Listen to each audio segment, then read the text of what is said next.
bicarakan di sini? Begini tuh Bu, akhir-akhir ini sering Kak merasa kesepian karena toh merasa Kak temanku menjauhi Kak toh akhir-akhir ini, dan itu membuat saya sedih. Oh, saya mengerti. Bisa dibicarakan lebih rinci permasalahan Kak? Kejadiannya tuh itu Bu, tepatnya 3 minggu yang lalu. Di situ mulai Kak merasa dijauhi sama teman-temanku. Tidak aja Mak lagi pergi ke kantin, pergi nongkrong ataupun kerja tugas. Jadi ndak diajak Mak. Jadi bagaimana perasaan Kak tentang perubahan ini? Ya pasti merasa sedih tuh Bu. Terluka Kak juga karena kayak temanku sekali ini tuh dekat sekali Kak sama, baru merasa dijauhi Kak, baru ndak aku tahu ini apa salahku. Pertama-tama tuh mau Kak tahu perasaan Kak apakah valid atau tidak. Jadi ayo coba pahami situasinya. Apakah ada gagasan Tak tentang mengapa teman-teman Tak menjauhi?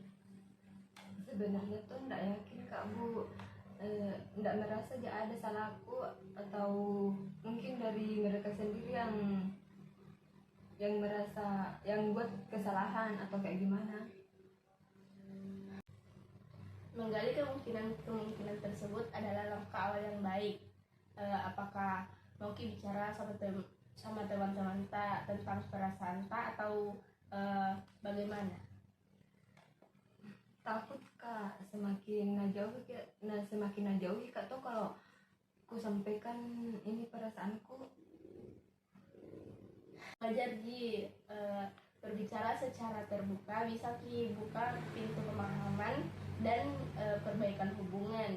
Jadi saya dukung kalau mau pilih berbicara secara terbuka sama teman-teman Pak. Iya, terima kasih Bu. Nanti ku coba. Berharap Kak toh bisa baik-baik saja dan semuanya bisa jadi lebih baik. Iya, semoga bisa baikan sama teman Tak. Jadi kalau ada cerita Tak bisa datang ke sini, jangan sungkan-sungkan. Iya, makasih Bu. Iya. Assalamualaikum Bu. Waalaikumsalam Nak Dinda. Apa kabarnya? Alhamdulillah Bu, baik. Jadi alasan Nak Dinda datang ke ruangan Ibu apa? Ada yang bisa Ibu bantu? Begini Bu, minggu lalu mengatakan bahwa saya ingin pindah rumah ke luar kota, dan itu juga saya harus pindah sekolah Bu.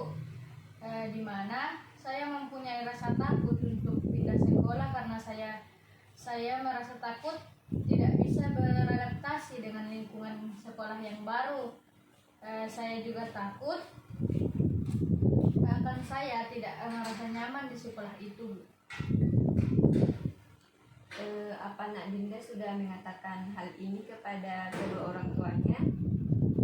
Sudah Bu, tapi mereka bilang keadaannya mendesak. Orang tua saya harus melalui semua ini Bu, bekerja di sana dalam waktu dekat ini Bu. Apa yang Nak Dinda inginkan ketika sudah berada di lingkungan baru?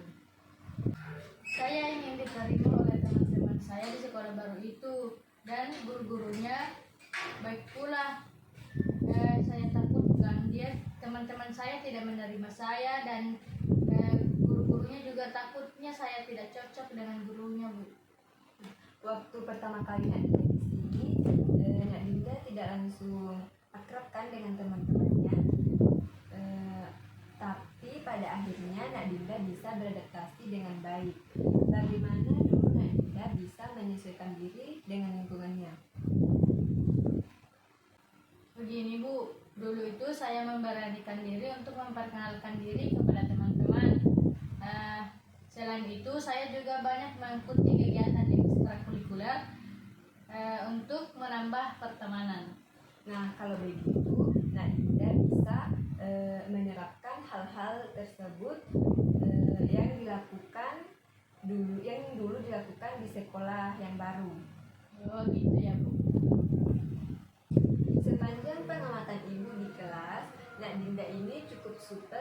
dalam pergaulan dan aktif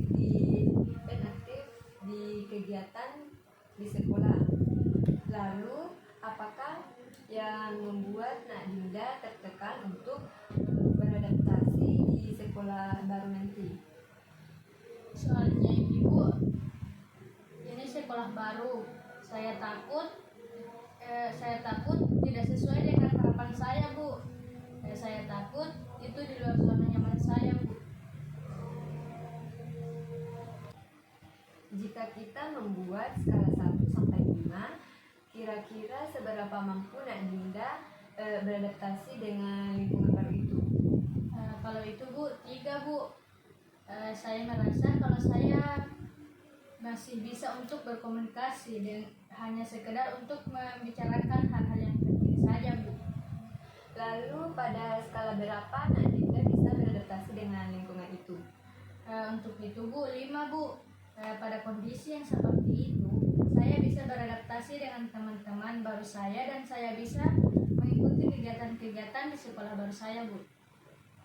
Tapi, Bu, untuk saat ini saya memang merasa dipaksa untuk pindah, Bu.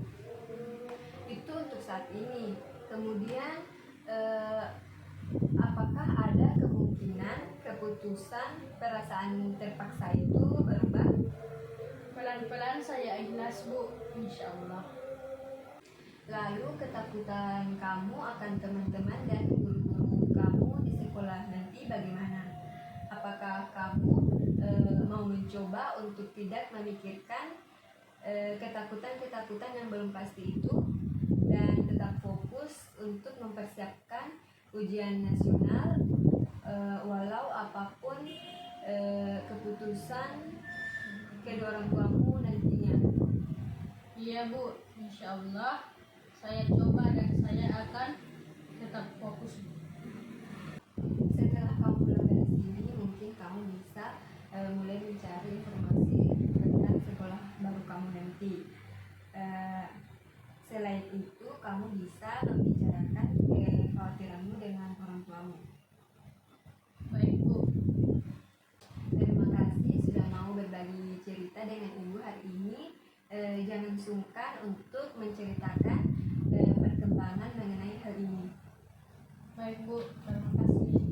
Sama-sama. Assalamualaikum Ibu. Waalaikumsalam. Apa kabar hari ini, Cak? Alhamdulillah baik. Kelihatannya muka kamu hari ini kurang semangat ya. Apakah ada masalah yang terjadi padamu? Begini Bu, maukah cerita tentang masalahku? Baiklah, silahkan menceritakan. Sebelum menceritakan, saya butuh waktu berapa menit untuk melaksanakan konseling ini. Saya setuju Bu. Mungkin 45 menit insya Allah cukup Ibu. Baiklah, Cak, silahkan menceritakan masalahmu. Minta tolong Kak Ibu supaya dirahasiakan ini nah. Baiklah, Cak, karena dalam proses konseling itu mempunyai kode etik yaitu asas kerahasiaan. Jadi Ibu tidak akan menceritakan kepada siapapun. Begini Bu, terbebani sekali Kak sama tugas kuliahku, ditambah lagi ikut Kak semester pendek. Ya terus? Terus tuh Bu, capek Kak, pusing Kak juga. Berapa banyak mata kuliah yang kamu ikuti di semester pendek ini? 6 mata kuliah Ibu, tapi capek sekali Kak aku rasa. Kalau Ibu boleh tahu, bagaimana cara belajar kamu di semester kemarin? Apakah kamu bisa menceritakan kepada Ibu? Jadi toh Bu, sejujurnya sering Kak menunda-nunda pekerjaanku Bu. Sering Kak juga pergi nongkrong sama temanku. Jadi intensitas belajar kamu itu menurun karena kamu sering menunda-nunda mengerjakan tugas dan selalu keluyuran bermain bersama teman-teman kamu, itu benar? Iya Bu, benar Bu. Cak, pernahkah kamu berpikir bahwa dengan sikap kamu itu nilai-nilaimu menjadi turun dan kamu harus mengikuti semester pendek? Iya Bu, mungkin karena itu juga sih, karena sikapku yang sering menunda-nunda Bu, sama sering nongkrong begitu, jadi turun nilaiku Bu. Saya bisa merasakan perasaanmu sekarang ini. Pasti setiap manusia akan mengalami masa sulit, tetapi di balik masa sulit itu kita pasti akan mendapatkan yang namanya kebahagiaan. Dapat saya simpulkan dalam pembicaraan kita kali ini, sekarang ini kamu sedang berada di posisi yang sulit dan kamu dihadapkan oleh perasaan masa lalu kamu.